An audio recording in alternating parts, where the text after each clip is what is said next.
Subscribe now and press the bell icon. Never miss an update. सुप्रभात बच्चों, आज इस वर्ग में हम लोग उपसर्ग के बारे में पढ़ने जा रहे हैं। वैसे तो इस पाठ में आप देखेंगे कि उपसर्ग, समास और प्रत्यय तीनों के बारे में बता दिया गया है, लेकिन मैं आपको सिर्फ तीनों के बारे में एक साथ नहीं बता करके उपसर्ग के बारे में आज चर्चा करेंगे। उपसर्ग, सबसे पहले मैं आपको परिभाषा समझा देना चाहते हैं कि आखिर उपसर्ग क्या है। तो बच्चों, उपसर्ग एक शब्दांश होता है, यानी शब्द का अंश, और वह किसी शब्द के आरंभ में कहो या शुरू में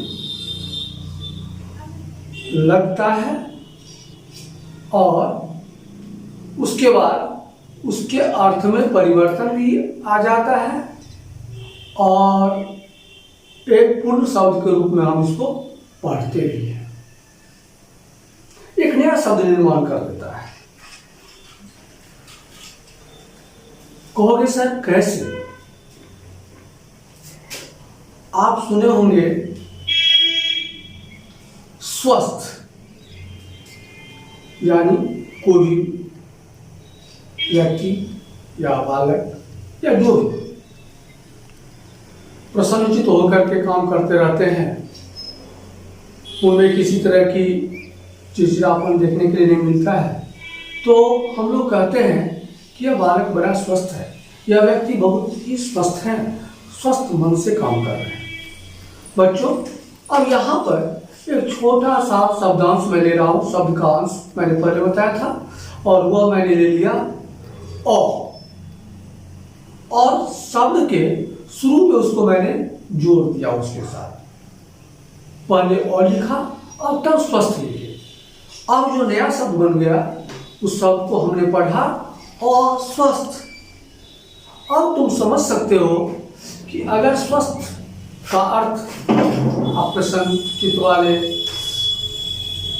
काम करने में रुचि, खुश दिखने वाले, यानी ऐसे व्यक्तियों से हम लेते हैं, तो अस्वस्थ का अर्थ आप खुद समझते होंगे कि वह बीमार है। और बीमार जो अवस्था होता है किसी व्यक्ति का या बालक का, उसमें वह स्वस्थ की तरह काम नहीं कर सकते। तो बच्चों, यहाँ पर तुमने क्या देखा? आपने क्या देखा? स्वस्थ का उल्टा हो गया अस्वस्थ, जबकि कौन सा उपसर्ग का उपयोग किया गया यहाँ पर? उपसर्ग। तो यानी शब्दों के प्रारंभ में लग करके, आरंभ में लग करके वह शब्दांश जो एक नया शब्द पुनः बना देता है, उसे हम उपसर्ग कहते हैं। अब इसी तरह से आप इसको परिभाषा के रूप में पढ़ेंगे कि जो शब्दांश किसी शब्द के आरंभ में जुड़कर उसके अर्थ में विशेषता या परिवर्तन लाते हैं, वे उपसर्ग कहलाते हैं। आपको मैंने अभी समझाया था कि परिवर्तन भी ला दिया, देख लिया आपने, स्वस्थ अस्वस्थ। अब इसी तरह से आपको मैं कहता हूं भाव, और उपसर्ग लगा करके, भाव से पहले और लगा करके मैंने कहा अभाव, और अभाव का अर्थ कमी होता है। तो आप देखेंगे कि इस तरह से आपने क्या देखा कि उपसर्ग शब्दांश, वह शब्दांश जो किसी भी शब्द के आरंभ में लग करके उसके अर्थ में परिवर्तन लाता है, यानी या उसके बाद हम कह सकते हैं उसको, या कुछ और विशेषता बताता है। तो ये आपको मैंने उपसर्ग के बारे में समझा दिया, उपसर्ग किसे कहते हैं। ऐसे बहुत सारे उपसर्ग हैं, एक दो उपसर्ग नहीं है, करीब करीब हर भाषा में उपसर्ग आए हुए हैं। अंग्रेजी के उपसर्ग होते हैं, संस्कृत के उपसर्ग होते हैं, उर्दू फारसी के उपसर्ग होते हैं, हिंदी के उपसर्ग हैं, यानी क्या कई भाषाओं में उपसर्ग हैं जिनका उपयोग किया जाता है। अब आप देखेंगे कि और बहुत सारे उपसर्ग क्या है, तो कुछ उपसर्गों के बारे में आपको मैं जानकारी अभी दे रहा हूं, क्योंकि मैंने पहले कर दिया है कि हम प्रत्यय या समास के बारे में फिर अगले वर्ग में चर्चा करेंगे। तो यहाँ उपसर्ग के बारे में ही हम थोड़ा सा और आपको कुछ शब्दों की जानकारियां दे रहा हूं, जिससे आप समझने का प्रयास करेंगे कि वाकई में उपसर्ग किस तरह से परिवर्तन लाता है। अब यहाँ देखिए आप कि उपसर्ग जिसका अर्थ होता है नहीं या अभाव, यानी पहले मैंने कह दिया और जो है हाँ को ना में बदल दिया, और उपसर्ग अगर कहीं पर लग रहा है तो वो अर्थ में परिवर्तन लाता है सब। जैसे मैंने कहा भाव और अभाव, स्वस्थ और अस्वस्थ। ठीक, उसके बाद देखेंगे आप अति। अति का अर्थ हो गया अधिक, और यहां पर आप देखेंगे लिखा हुआ उदाहरण में कि अत्याचार, अत्यधिक, अतिरिक्त। ठीक उसी तरह से आप देखेंगे यहाँ पर अनुपसर्ग है, ये अ है बच्चों, अनुपसर्ग अन का है अर्थ भी अभाव होता है, नहीं होता है। और यहाँ पर जैसे हम अनर्थ लिख रहे हैं, अनादर लिख रहे हैं, अनुसरण लिख रहे हैं, देख रहे हैं ये साफ साफ है कि यहाँ ये उपसर्ग का काम कर रहे हैं। अनाचार लिख रहे हैं, तो ये सब बच्चों उपसर्ग हैं। इसी तरह से आप देखेंगे यहाँ अनु, अनु का अर्थ होता है पीछे, और यानी किसी के पीछे पीछे चलना। अनुचर, अनुकूल, अनुसार, अनुमान। अब आप देखेंगे उसके बाद अप माने हो गया अपूर्ण भी, हीन भी, बुरा भी, यानी बुरा, हीन और अपूर्ण तीनों शब्द अप के लिए आया है। अब इसको देखिए, अप शब्द, सबसे पहले अप शब्द यानी क्या, खराब शब्द। आप कहते हैं कभी खराब शब्दों का प्रयोग कर रहे हो, बेकार शब्दों का प्रयोग कर रहे हो, अपशब्द का प्रयोग कर रहे हो। उसके बाद अपमान, मान से पहले अप लग गया, हरण से पहले अप लग गया, अपहरण, कार से पहले अप लग गया तो अपकार। यानी इस तरह से आप श्यामपट पर नजर डालिए, देखिए कि सर कैसे कैसे अर्थ भी समझाया है, उसका फिर शब्द भी निर्माण करके बताया। अब का अर्थ होता है नीचे, बुरा, हीन। अब देखिए गुण से पहले अब लग गया, अवगुण, यानी हाँ को नाम में बदलने का अवगुण। गुण माने आप समझते होंगे, कभी कभी हम लोग कहते हैं कि ये बहुत ही अच्छे बच्चे हैं, गुणवान हैं, गुणी हैं, लेकिन यहाँ पर मैं कह रहा हूँ कि गुण से पहले अब लग गया, तो यानी कि इसमें बहुत सारे अवगुण हैं, इन बच्चों में बहुत सारे अवगुण हैं, ऐसे हम लोग बोलते हैं। तो बच्चों इस तरह से अवगुण, अवमानना, अवहेलना, यानी किसी के बातों का तिरस्कार करना, उसे हम अवहेलना करते हैं। अवनति, यानी उन्नति का विलोप शब्द अवनति हो गया। तो आपने देखा कि उपसर्ग लगा करके ये सब शब्द बनाया गया। अब आपके पास है अभी, जिसका अर्थ होता है चारों ओर या सामने।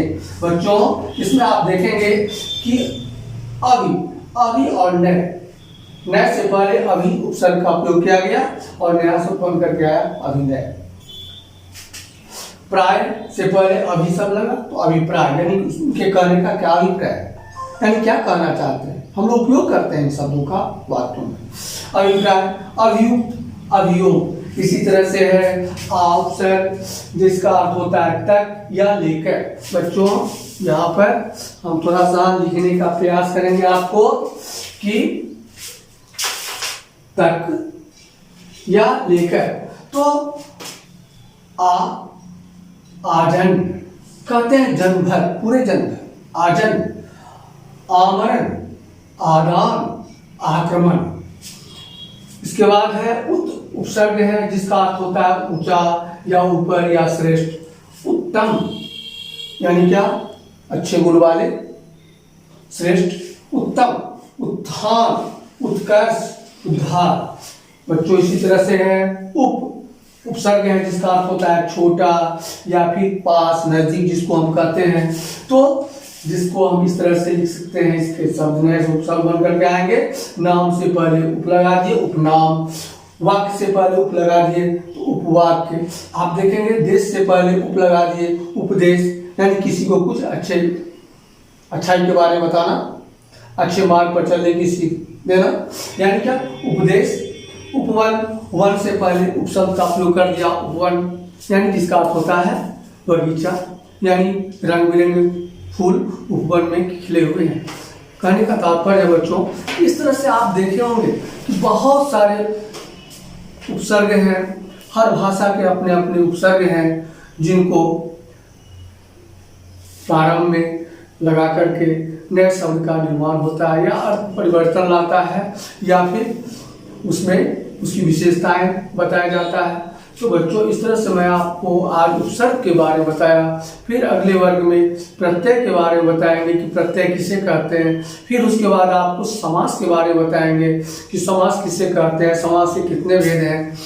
पहले से आप पढ़ते आ रहे होंगे, व्याकरण में इन चीज़ों का बहुत बार चर्चा आपके सामने किया गया होगा। और आज भी फिर मैं इस क्लास में क्या हूँ, इसलिए क्या हूँ क्योंकि यह एक ऐसा विषय है जो आपको समझिए कि मैट्रिक तक काम आने वाला विषय है।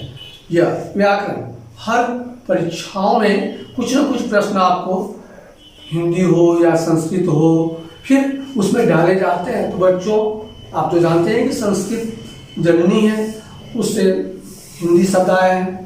अब सभी भाषाओं की जननी कहा गया है संस्कृत को। तो अब आप जो पढ़ेंगे तो इसी तरह से आप उपसर्ग के बाद प्रत्यय के बारे में जानकारी प्राप्त कीजिएगा। फिर समास के बारे में इसी पाठ में आपको मुझे पढ़ाना है। तो उपसर्ग, प्रत्यय और समास। अब अगले वर्ग में हम प्रत्यय के बारे में आपको जानकारी देंगे।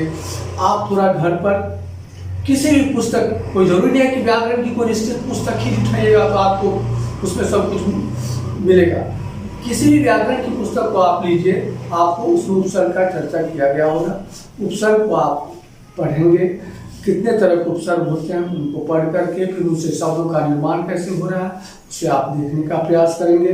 अधिक से अधिक जानकारी किताबों की सहायता से आप लेने का, किताब की सहायता से आप लेने का प्रयास करेंगे। यानी व्याकरण की कोई भी पुस्तक क्यों न हो, आप उसमें पढ़ करके और कई शब्दों के बारे में जानकारी लेने का प्रयास घर पर करेंगे।